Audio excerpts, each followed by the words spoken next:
Assalamualaikum warahmatullahi wabarakatuh. I am Muhammad Azim bin Jansari with my friends Saedah binti Irwan together with Mr. Muhammad Arif bin Abdul Rahman. A very good morning to all of you class. Today we are going to discuss in tutorial question March 2012 for the topic of financial statement analysis and financial ratios. But before that, make sure that all of you have covered on my previous lecture on this chapter. We'll start our class with recitation Al-Fatiha. أعوذ بالله من الشيطان الرجيم بسم الله الرحمن الرحيم الحمد لله رب العالمين الرحمن الرحيم مالك يوم الدين إياك نعبد وإياك نستعين اهدنا الصراط المستقيم صراط الذين أنعمت عليهم غير المغضوب عليهم ولا الضالين آمين اللهم صل وسلم على سيدنا محمد وعلى آله محمد. Okay class, please open your first year examination question on March 2012 and look at the question number 2. Okay. The first step is look at the requirement of the question. The question wants you to find the current ratio, acid test ratio or quick ratio, inventory turnover ratio, gross profit margin, net profit margin, and also account receivable collection period. Okay. We'll go to the first question, current ratio. Okay, Saida, can you give me the formula of current ratio? The formula for the current ratio is total current assets divided by total current liabilities. Okay, I will use CA as current asset divided by total current liability. CL as the current liability. Okay. Look at the information given to you. Okay, where is total current asset and where is total current liabilities? Based on this question, current asset consists of office equipment, machinery, and also investment.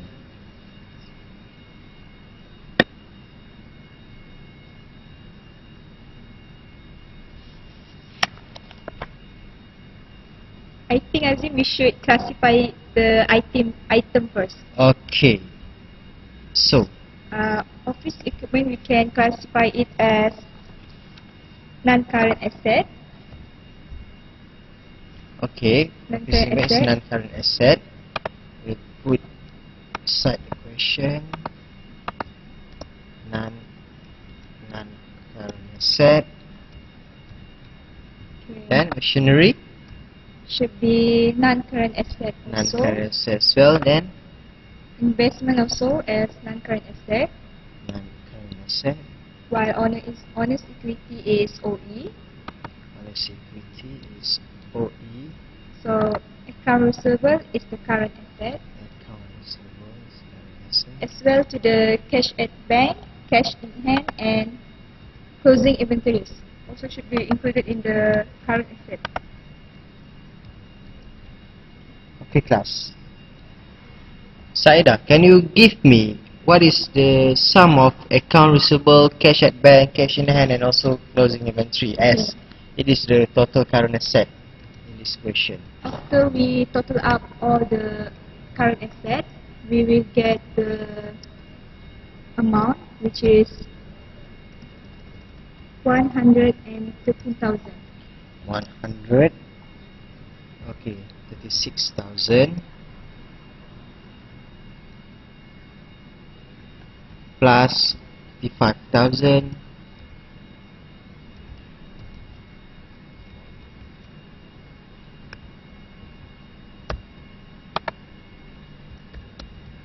then plus 7,000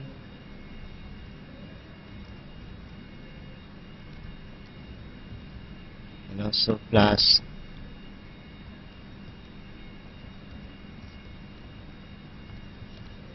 35,000. Then we will divide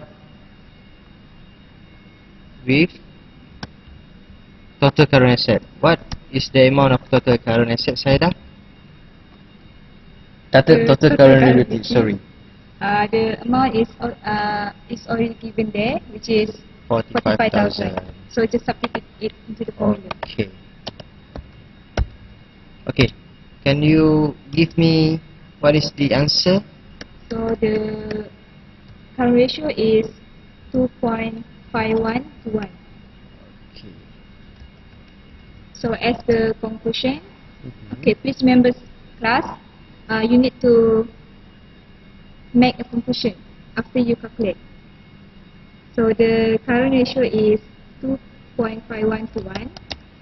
So the firm has 2 ringgit and 51 cents of current asset to repay that 1 ringgit of liability.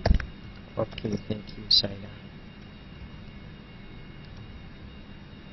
Therefore, the firm has RM 2.51 of current asset to repay of RM 1 of current liabilities. Okay, then we'll proceed to the next question. Like,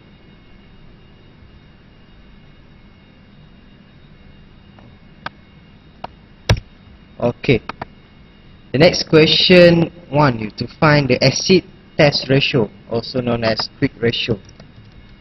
So Saida, can you give me the formula how to find quick ratio? Okay, the formula for the quick ratio, also known as the acid test ratio, Mhm. the formula is total current asset minus closing inventory minus with prepayment if it is given in the information, divided by total current liability. Okay, then divided by total current liabilities, isn't it? Total current liabilities. Okay, the first thing is we must find what is the amount of total current asset, closing inventory, prepayment, and also total liabilities. Total current liabilities, sorry. Okay, current asset, same as the question 1. So you can take strictly this answer. So what is the amount of total current assets, Saida? The amount of the total current asset, as I told before, it is 113,000. Okay, minus closing inventory. Where is the closing inventory? Closing inventory, Okay, closing inventory is 35,000. Then we will substitute strictly to the equation.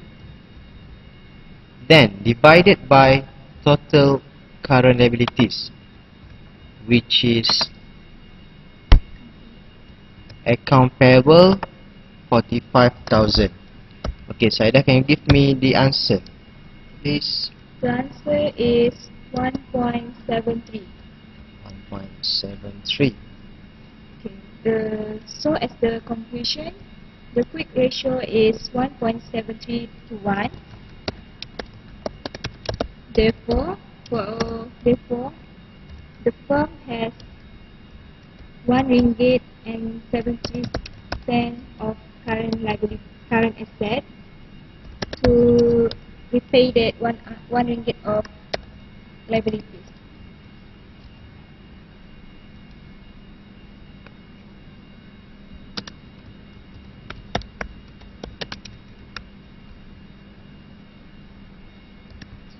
To repay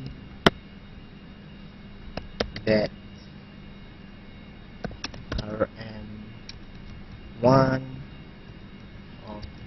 current liabilities without relying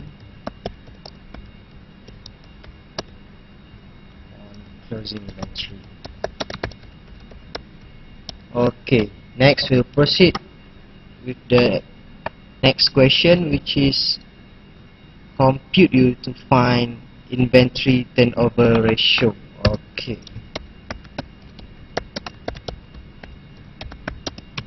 Okay, Saida, can you give me the formula of turnover ratio, inventory turnover ratio? Okay, the formula for the inventory turnover ratio is COGS, which is stand for cost of goods sold, divided by 1/2 times opening inventory plus closing inventory.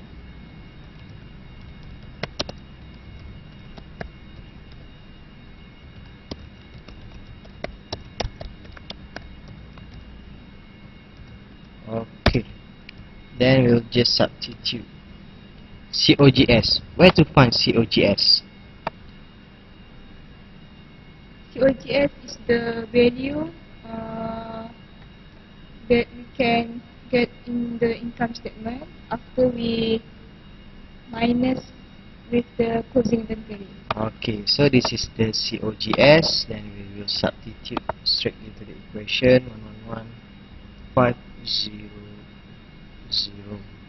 Then divided by 0.5 times opening inventory. How much the opening inventory is this? Opening inventory 50,500 and the closing inventory is 55,000.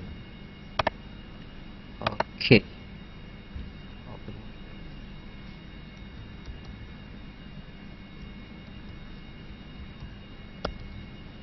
Okay, Saida, can you give me the answer? The ratio is 2.61. So the inventory of Mustang Enterprise has to be replaced 2.61 times in a year.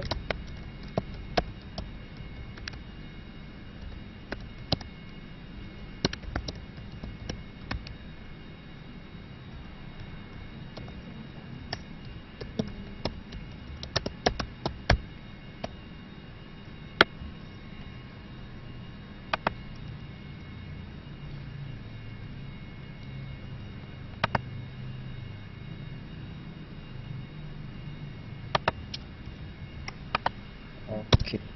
Okay, next I will proceed to calculate to teach you how to calculate the gross profit margin. So Azim, can you give me the formula for the gross profit margin? Okay.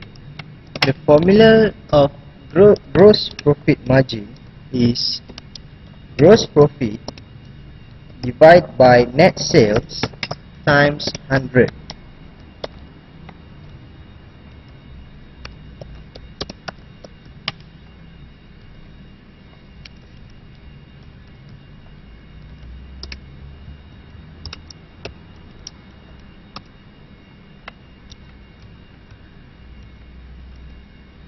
Okay. So back to our information given, which is the financial statement given, we can find the value for the net sales and the gross profit itself at there. So the value for the gross profit given is okay 108,150. Okay, we'll highlight it first. And the value for the net sales is given 219,650. So we just substitute all of this value in the formula. Gross profit is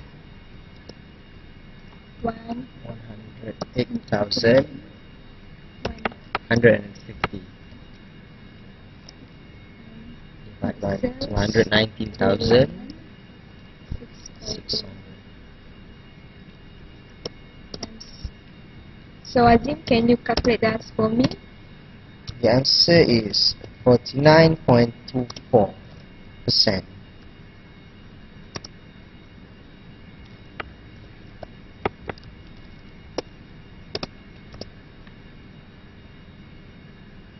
Okay, the conclusion? The conclusion is, for every RM100 of sales, the firm is able to generate RM49.24 of gross profit. To generate RM49.24 ringgit of gross profit.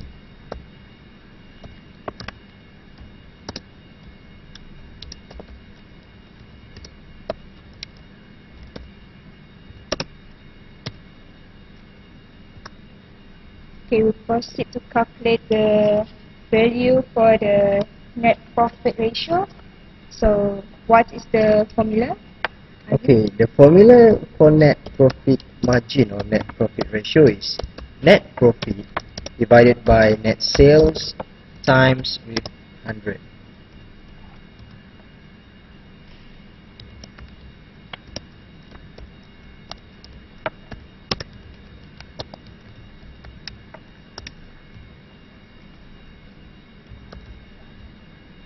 Okay. So, we will find the value for the net profit and also the value for the net sales from the income statement given. So, the value of the net profit we can get, which is 78,150. So, highlight it. So we just substitute this value into the formula, and the net sales is also given 219,650. So just substitute it.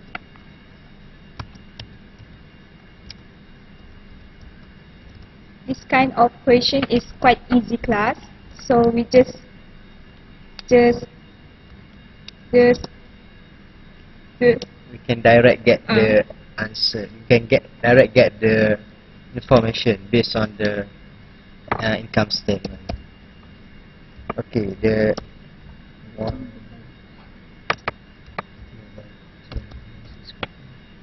times with 100. So Azim, what is the final value? The answer is 35.58%. Okay, the conclusion is, for every RM100 of sales, the firm is able to generate RM35.58 of net profit.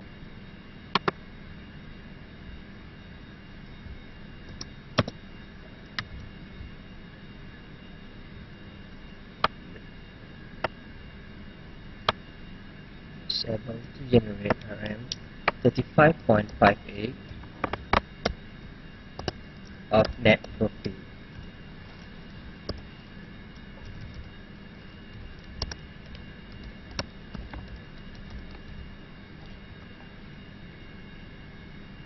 Okay, class, we proceed to calculate the debtor collection period, which is also known as account receivable collection period. So Azim, can you tell me the formula? Okay, the formula how to find debtor collection period is account receivable divided by credit sales times 365.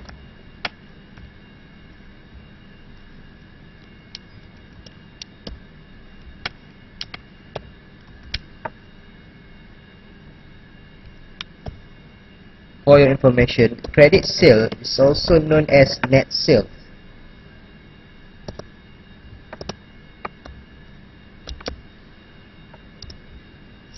So we can get the value of in the balance sheet. That's why I told you this quite easy question. So the value for the account receivable is given 55,000. So we highlight it first. And the value for the next cell is also 219650. So we just substitute the value, both value, into the formula. 36,000. Sorry, the value for the first is 56,000 divided by net sales 9650 times 65. So as you can calculate Okay, the answer is 60 days.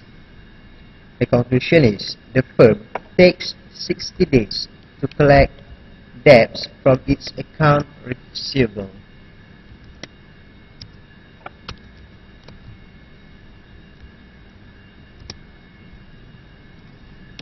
Days.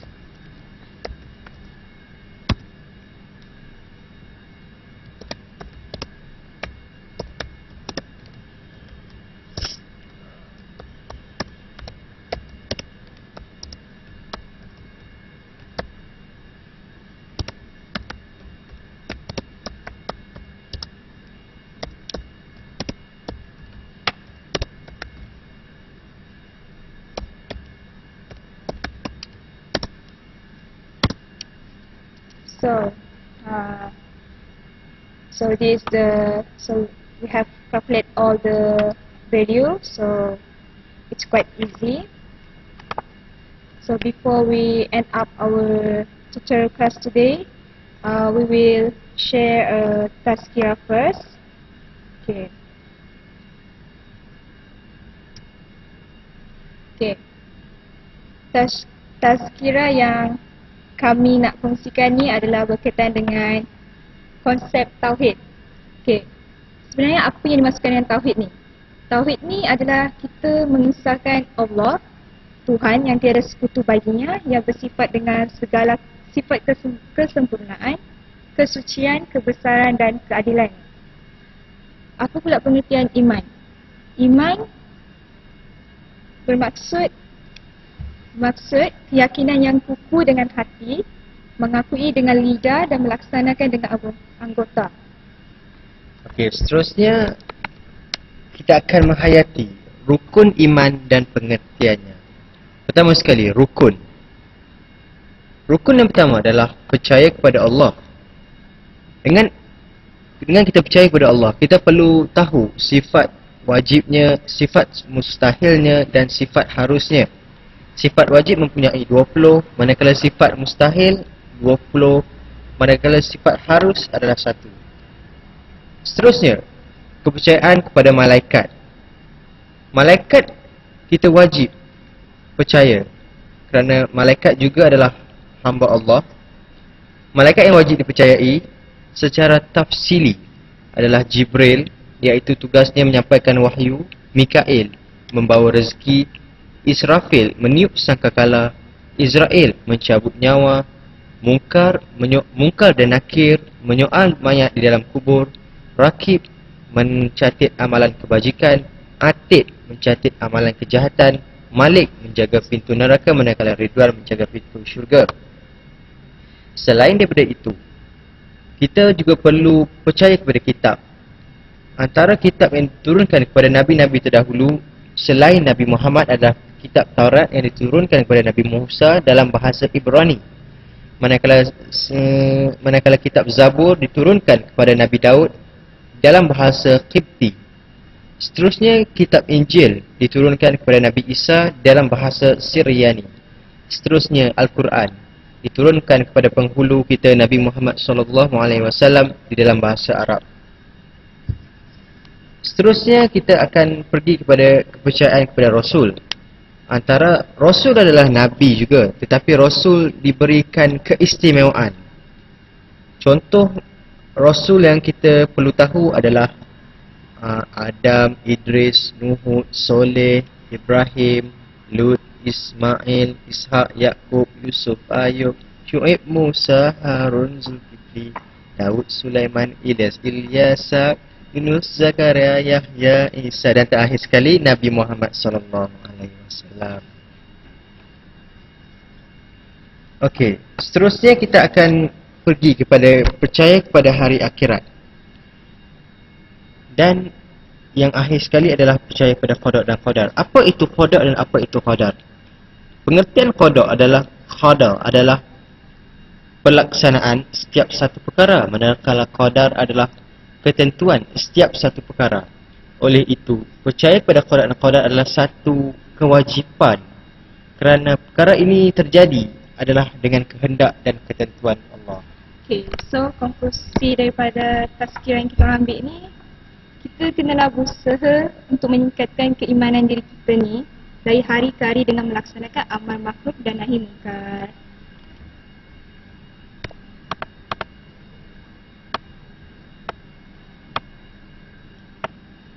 Sekian saja. Okay, that's all from us. Wabillahi taufiq wal hidayah. Assalamualaikum warahmatullahi wabarakatuh.